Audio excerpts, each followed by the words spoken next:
in the prison, I go to the 28th. They told me, okay, I give you a number and you must kill a guy in the cell. So you took the number rank very seriously. I was inspector. There's no higher rank.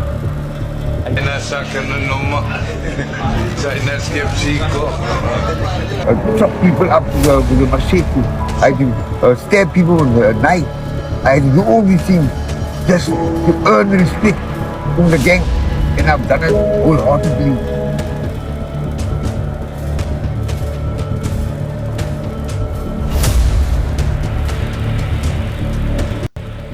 For more than just a century, whispers of three numbers have echoed through South Africa's prisons: the 26s, the 27s, the 28s.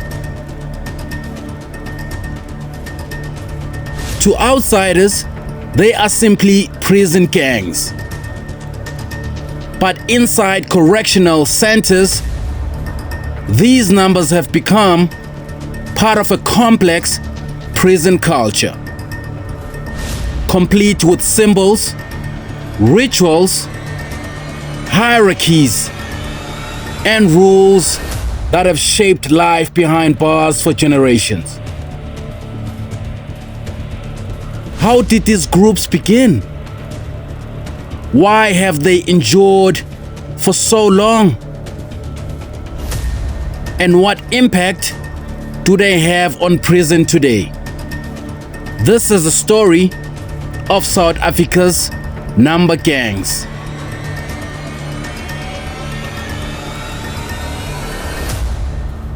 The birth of number gangs. To understand today's prison gangs, we must go back to more than just a century.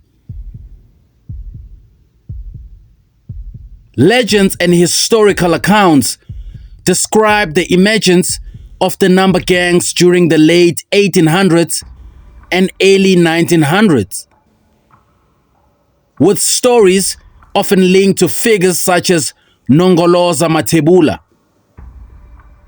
Over time, folklore and history became intertwined, making some details difficult to verify. What is clear is that these involved groups evolved into influential prison organizations whose traditions were passed from one generation to the next.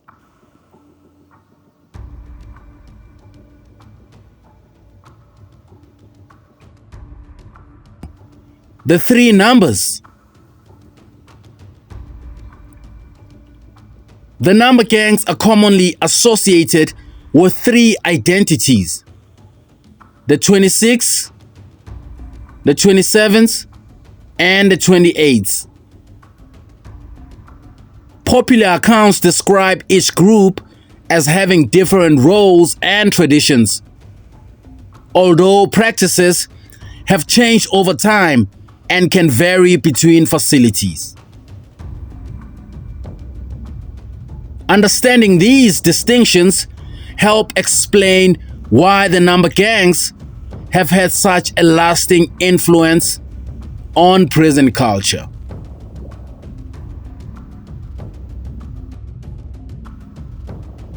Life inside the prison hierarchy.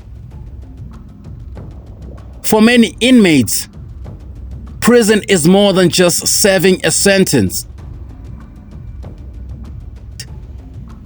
It is a structured environment with formal prison rules alongside informal inmates' hierarchies.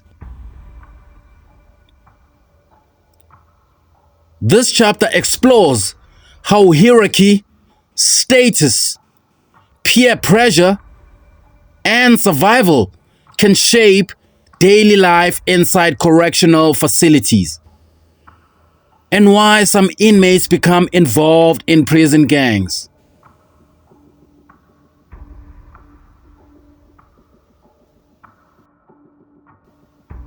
The cost of gang culture. The influence of prison gangs extends beyond prison walls.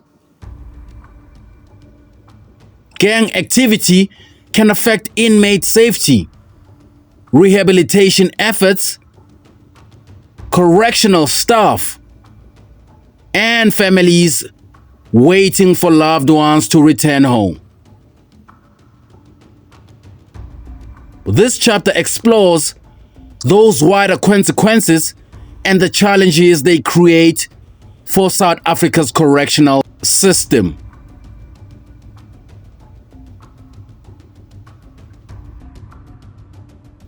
Can the cycle be broken?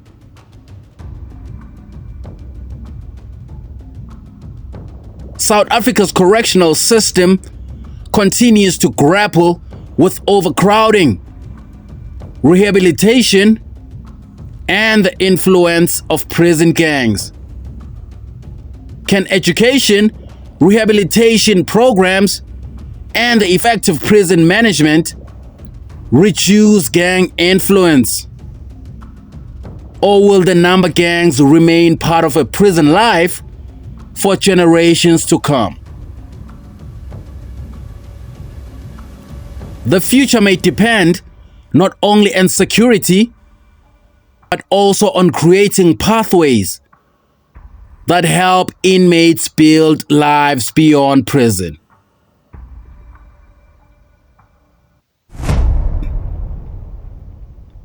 For over a century, the number gangs have become part of South Africa's prison history. Understanding their origins and influence is important, not to glorify them, but to better understand the challenges facing the country's correctional system and the people working to reform it. This has been episode 2 of The Prison Life.